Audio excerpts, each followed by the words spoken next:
Okay. Well, I hope you enjoyed that. That kicked us off really nicely. Next up is a topic near and dear to my heart, AI, specifically GPT-3. So we have Steve Ng. Steve is going to be talking to us about the story of OpenAI GPT-3. Steve just recently presented at the Singapore API Days as well. He's incredibly passionate about helping developers and acts usually as a bridge between product engineering, partnership, and the broader developer community. So, Steve from New Relic, please take it away. Thank you so much. Thank you, Akil. Thank you so much for your introduction. You just did the hard work for me. So, hello everyone. My name is Steve. Feel free to add me. Just add if you want to connect with me. Just search for my name in LinkedIn, New Relic, and you see this face. I'm the right guy. So, without further ado, with a very tight schedule here, I'm going to talk about the story of OpenAI GPT. If you never heard about it, if you don't know what it is, don't worry. I'm going to cover that. But most importantly, I want to talk about the challenge of instrumenting the unknown. If you're a startup or if you're a new business unit, you're going to start building systems that you don't know if you have an integration for. And therefore, I talk about how I instrument an AI service and I use a particular method called tracing as part of observability. So, observability is a term that you see with modern reliable practice. But most importantly, I use tracing as a way of determining where the delay is. Without further ado, let me just move forward right here.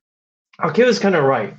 Um, I'm very excited with AI as a topic, but I'm also pretty skeptical at the same time. Yes, I'm excited with the possibility. However, for hands-on practitioners, especially for engineers, when you actually work on that system, whatever the AI service could claim to do, sometimes it doesn't work as advertised, or sometimes it doesn't work as expected right there. So what you see right here is the Gartner AI hype cycle. What I like about this is it kind of gives us a real indication roughly what the AI system could do. But most importantly, what I've seen in the industry, and I'm playing a lot with different AI services, but I think this year it could be the year that we can start taking AIs a bit seriously. And again, I want to talk about OpenAI GPT. So first and foremost, what I built with my system is I use OpenAI, which is actually a website you actually can go through. Just type openai.com. You actually can see that AI service is actually, I'll talk a bit more later on, but within the AI service itself, I use Python and I actually built my business logic, and I use Twilio as a communication method to actually do it right there.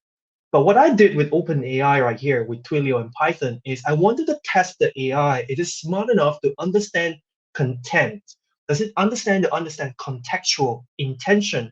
But also, I also want to see if the AI could understand smaller terms that's unique in the region. Alkir is right. I did present this in Singapore where I asked this hard question. What's the difference between roti prata and roti canai?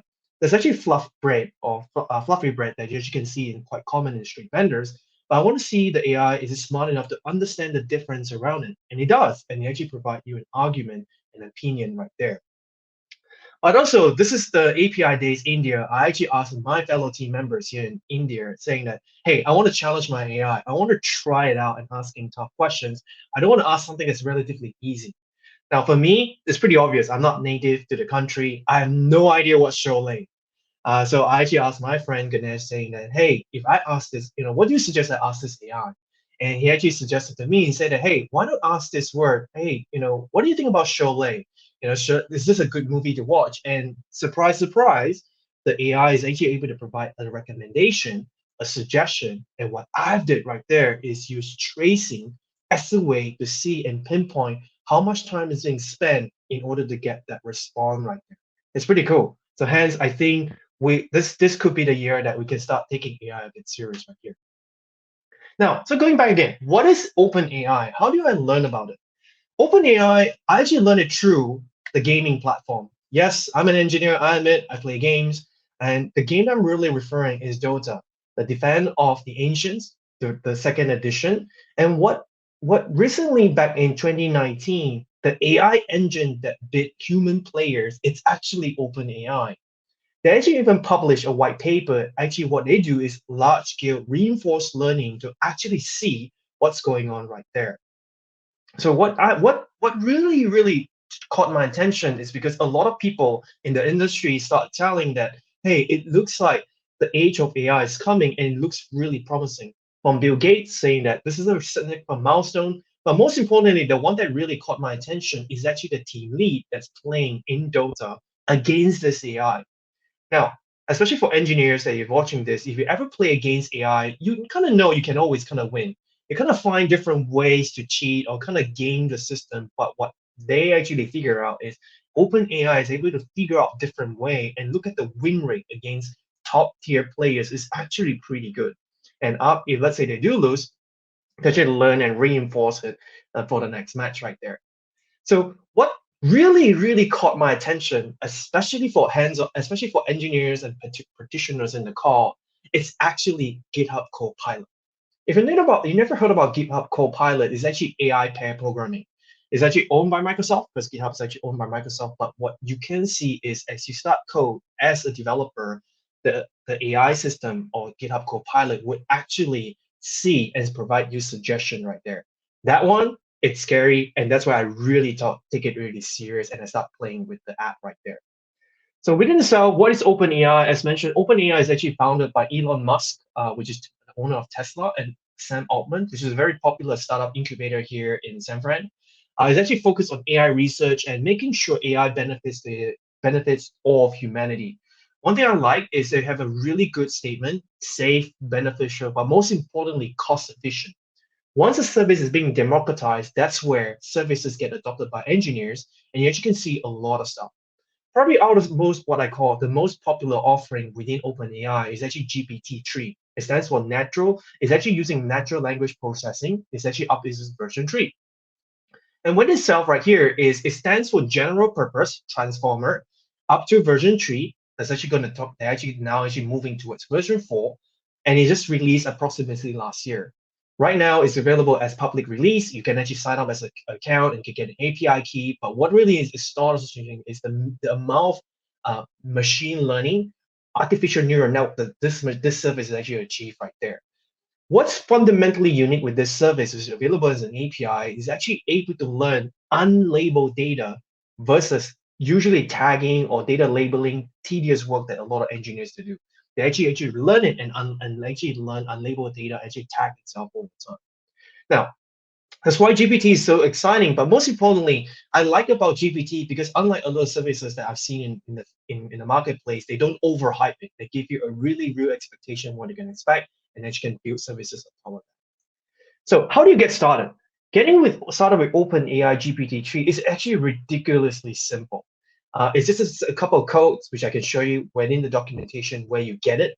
An API key. If you ever build services like Twilio, Stripe, or Auth0, pretty much the same principle. Just a bunch of code, just write in a function, put an API key, and you can go right there. It's a couple of the most famous services is available right here, like Duolingo, which is a translation language, is using that. GitHub Copilot is using that. So there's actually quite a few number of services actually built on top of OpenAI GPT-3. So I mean, talking about, but I do want to show you things in action. It's sometimes always good to actually switch around it. So I'm going to show you where you can find this information. So first and foremost, where you want to go is you actually can go to openai.com. You actually can see all the documentation right there, and it's actually really easy to get started, especially for developers, engineers. The number one question that we always ask in our mind is, what about documentation? Is it good? And I'm very glad to share that actually documentation is pretty good. It actually has a really good key concept to explain every module right there. It actually explains how the system works underneath it, additional settings that you can tweak. Most importantly, it gives you a lot of good examples.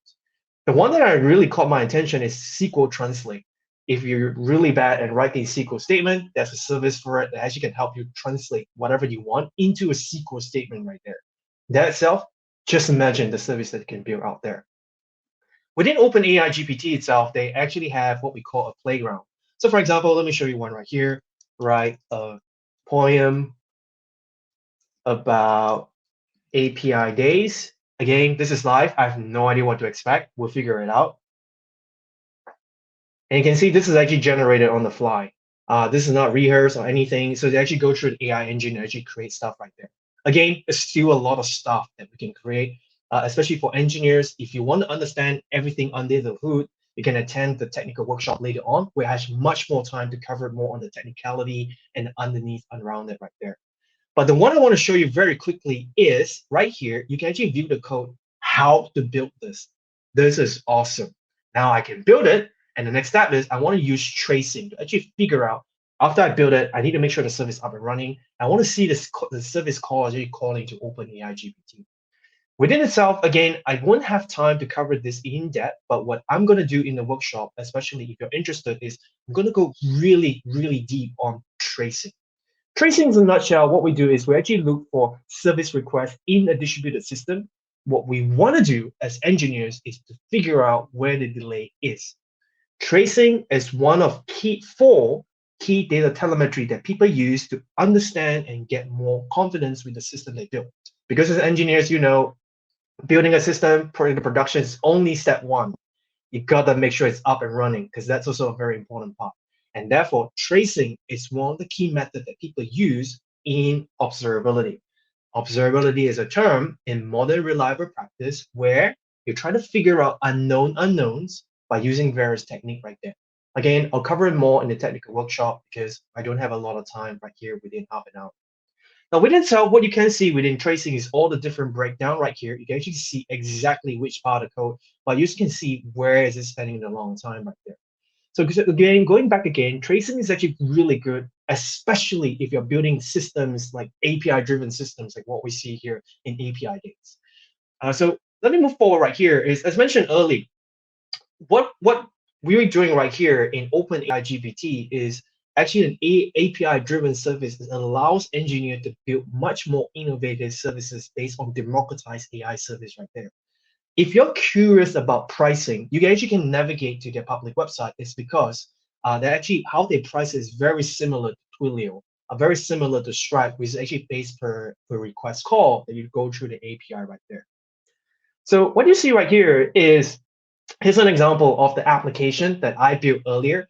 Based on the code sample that you see from OpenAI GPT, you bring that over. Maybe you could build a class, a function, or whatever you feel that's right, and actually input it as part of your code right there. That's actually the code structure that I use just to build this service right there. That's it. It's not a long, very big code base or anything, but also in a technical workshop, I'll talk a bit more how I instrument it. In a summary, what I did right here to instrument this particular AI service is I attached a library on SDK to do profiling in the Python app. And what I did over there is actually add more what we call capture contextual metadata from the application to enhance my tracing right there.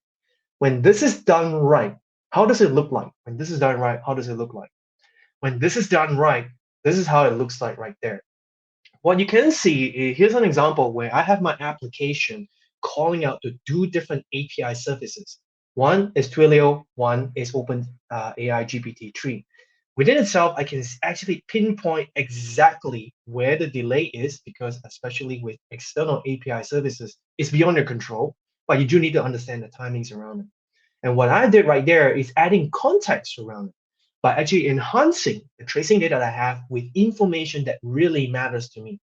Why this is important? Because especially in engineers, we are building more and more distributed systems. There's even more and more data. There's going to be so much noise in the system we build.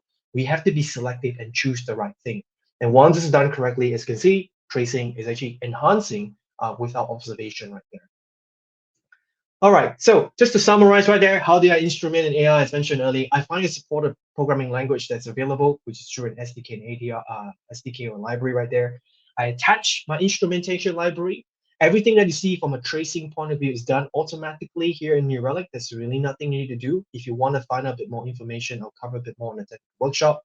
I add contextual data to actually enhance my visibility in tracing. And after that, especially for engineers on the call, if you ever build systems, I can actually can create alerts and dashboard and actually look after that service. Okay, so this is actually how I do it right there in a very simple example is what I did to actually instrument an AI service. Now, in summary, and I do want to make sure this time I have Akil a lot of time to ask me questions, but I didn't have this opportunity in Singapore. GPT-4 is actually now in the roadmap development right there. The I think the future is really bright. There's actually quite a lot of cool stuff you can do in GPT-3. I don't know what you can, man, just imagine what you can do in GPT-4. The good thing is OpenAI is actually maturing well. It's actually not belong to any specific big cloud vendor like you see right there, and it's actually quite widely available for commercial use. pricing is sensible because ultimately someone has to pay the bill. Someone has to pay, like looking after the family, and engineers actually building those service. And I think it's actually quite fair. And it's actually API driven, which is perfect for what we're trying to achieve in this particular event. Lastly, just to wrap it up, after you build a service, what I've shown you right here is just a very high level overview of what tracing can do. And ultimately, what tracing is actually quite pretty good, and it's actually determining delays in all your API services call. With that, that's pretty much it. I'll open for Q&A. I'll hand it over to Akil. So hopefully I'm doing better this time compared to what I did in Singapore. Fabulous. Thank you so much, Steve. And yeah, way better in terms of time. So appreciate that. Thank you. I think probably the number one question on anyone who's just heard you talk about this is, so have you actually watched Sholay, the movie? No, I have no idea what it is. I have no idea what it is because it's pretty obvious I'm not native, right? And I wanted to ask my fellow colleagues, I don't want to ask a very simple question to the AI. I don't want something predictable. And they say, hey, maybe you should ask Sholay. I'm like, what is that? No idea. Try it, and oh wow, it's actually pretty good.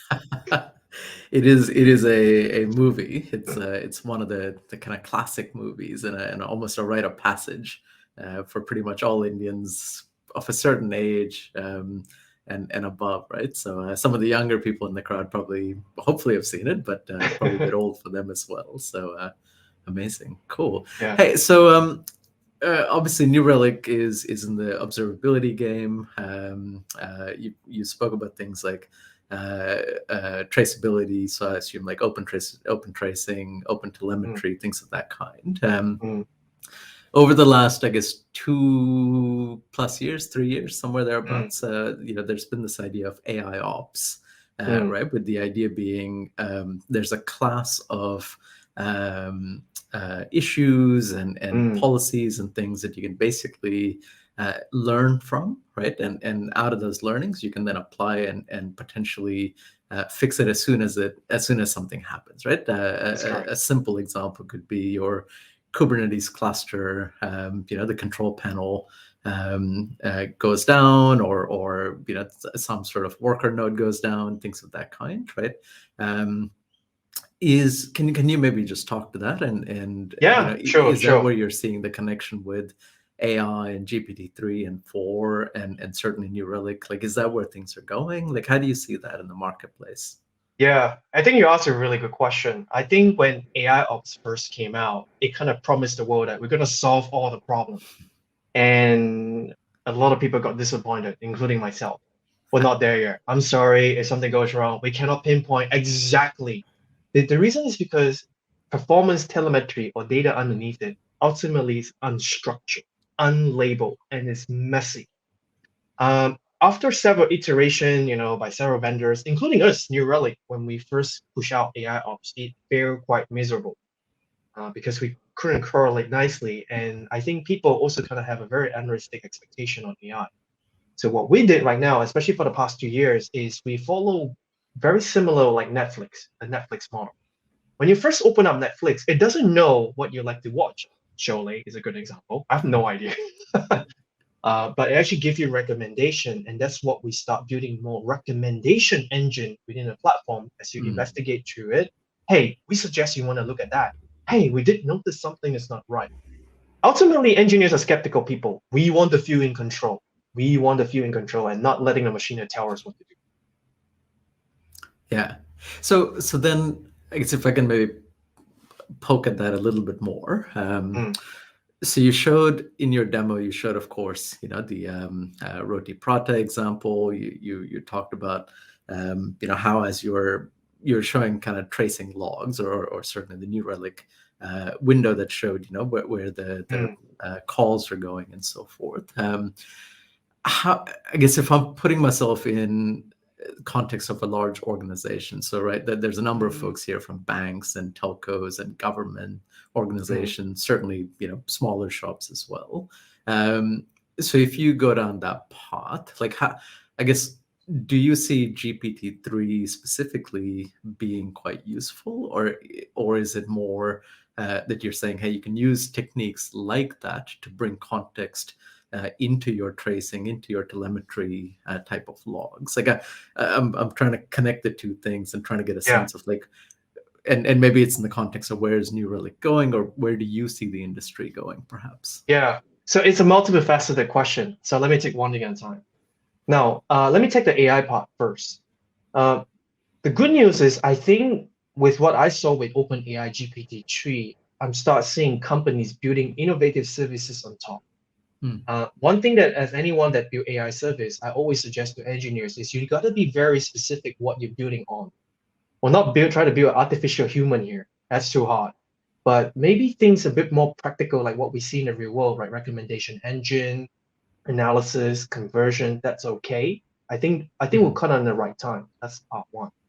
Part two, why I use tracing is because more and more of our services are now being distributed, and we are now seeing more organizations, including enterprise, where they want to use, let's say, an external SaaS service or an external API. They don't want to manage it internally. Like Stripe is a great example. Why worry all about the payment issue where you have just an API gateway you can fire and go? So a lot of customers come to me and say, hey, I have this service I want to build, but how do I measure time? How do I measure how is it up? So hence, tracing is a very good technique to use that, because for API service that, let's say, like Stripe or Twilio, you cannot put an agent or you cannot get data from it. So how do you do it? Tracing is a good one, which leads to the third one that you asked about open telemetry. You're right. The industry is moving towards open source. For us here in New Relic, we're fully embracing it.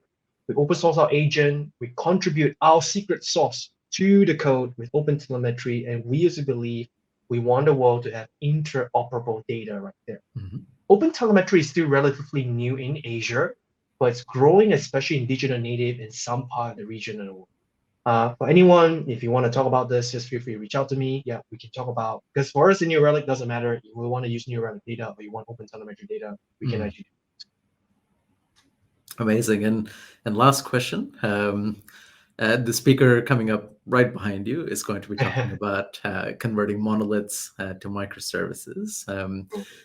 This is something I've seen over and over and over. And I think the challenge with tracing and telemetry and such is at some point when you go from microservices into an existing monolith, whether that is, you're basically carving off pieces and using the strangler pattern, et cetera, to kind of break apart that monolith, or whether you have a mainframe or an SAP or something in the background. Like, how do you do that end-to-end tracing? Or are you basically just saying, I can trace all the microservices, and then at some point it's just this big black hole, and then I come back out of it and continue resuming?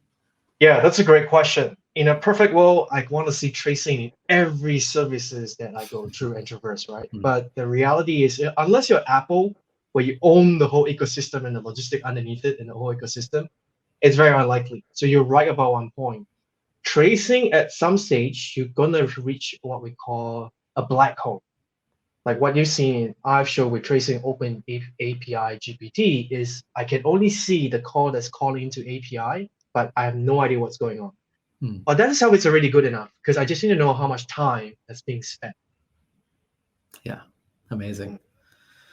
Well, thank you very much again. Thank you. I think Good seeing you. finally got a chance to ask you some of the questions I had in my head.